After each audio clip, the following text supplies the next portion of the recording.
This section will take you through the overview of the curriculum writing process. And really, as we get started, the first thing we have to do is get in and understand what curriculum is.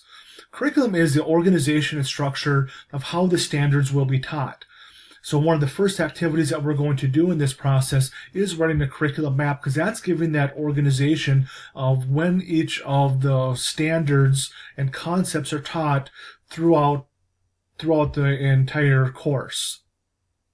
And really, you're building in those scaffolding techniques used to help the students achieve those standards. So in Minnesota and in Worthington School District, we are focused on those standards. And so the standards are really going to drive what our curriculum is going to look like. So we also want to share what the district definition of curriculum is also. A few years ago, the district curriculum instruction team came up with a definition, and that is that blueprint to allow students to master the outcomes through differentiation. So looking at it as that blueprint, because that's your starting point. And then as you're going through the course, everything is being built based on what that blueprint indicates. So curriculum is that purposeful process and plan that outlines the philosophy, goals, objectives, learning experiences, and assessments. And through that process, it is also going to identify the intended student learning that we want to take place as the students are going through the entire course. So, one of the things that you'll see is we refer to as learning experiences. Learning experiences is essentially lesson plans. We refer to them as learning experiences because we are going to follow the understanding by design process for developing curriculum. And it's not intended to be a script, and that's why we've really highlighted suggestions. So even though we're writing lesson plans, this isn't intended for that every teacher that teaches this course, this is exactly what they have to do, but providing those daily suggestions of how those learning targets will be taught. And of course, we say intended and we refer to this as suggestions because we always have different students in front of us. So based on the students that we have in front of us and based on their learning needs and their strengths and weaknesses, we might have to make some adjustments to this. So that's why we refer to them as those suggestions, and it really indicates those suggestions for your student motivation, learning activities, tools, and your instructional methods. So as you're going through this process, you're giving a suggestion of how to motivate the students for that lesson. And then you're giving suggestions on these are the learning activities that could be used to help the students master that learning target. And so that's a process that we're looking at with this. And so again, just really want to stress that this isn't a script that we're expecting everyone to follow to a T. So as we kind of expand out again, looking at curriculum, your curriculum is indicating what the students are going to learn.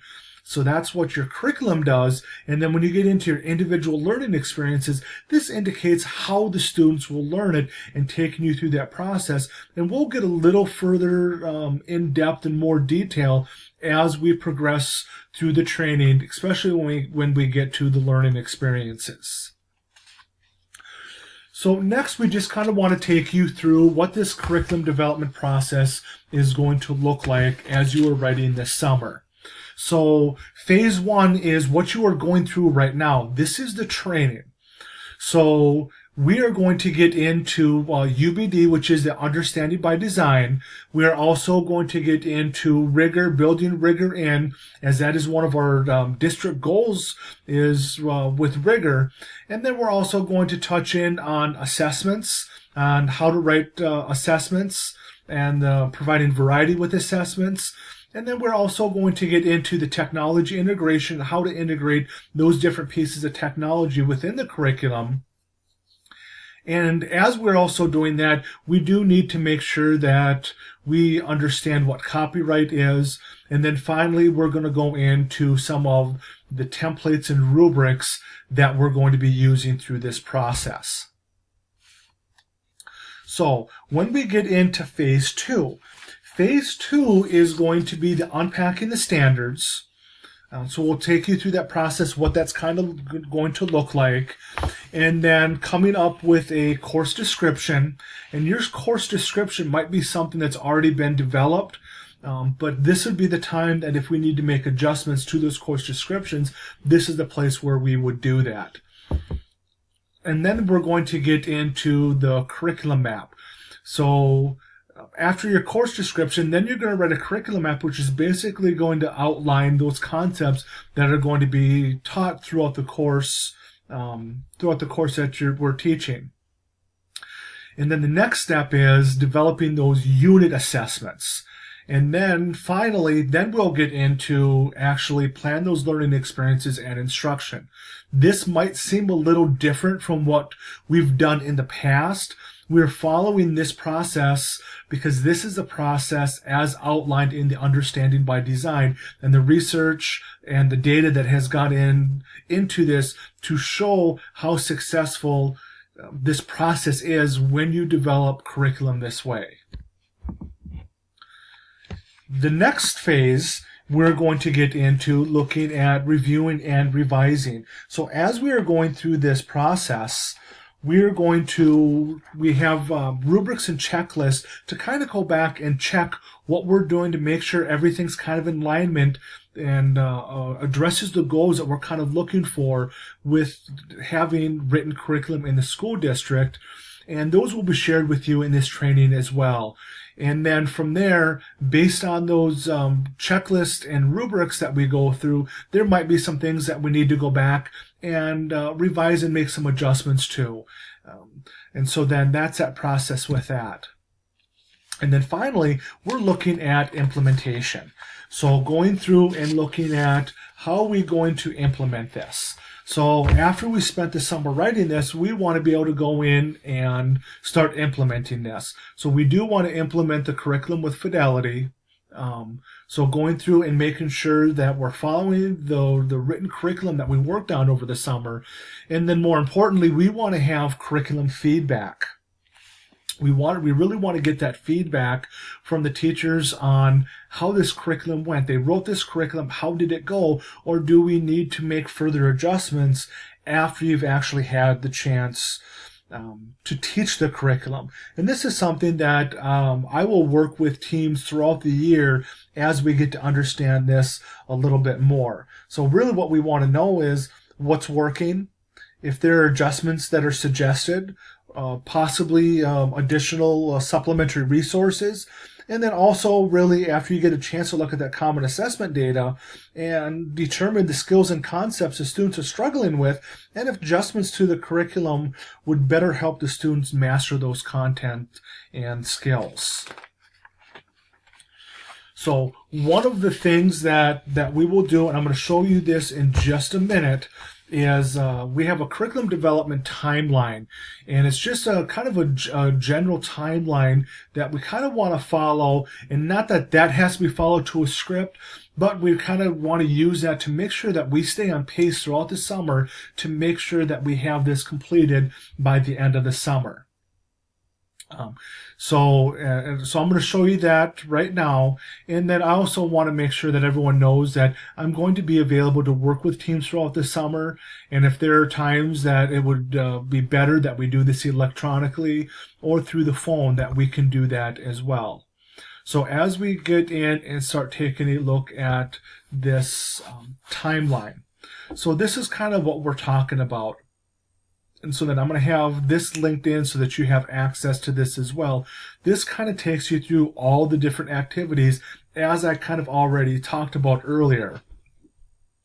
And then we put in some of the suggested time frames to complete some of these activities. And then about generally, when do you think that your team would have this done? Again, this is only meant to make sure that we stay on pace, but there are some times when I will need to come in and meet with the teams, and so we got to kind of make sure that our schedules mesh up at this time also, because just as you're going to have other things that are taking place this summer, I am also going to have some time that I will be away this summer also, so we want to make sure that we have some of those common times and can coordinate our schedule so that we have that time to get together. So you have the standards unpacking, and this is one of those items where you will complete that with either myself or with Dr. Katie Clark. And so in the past, it's taken about 2 hours to work with teams through this process.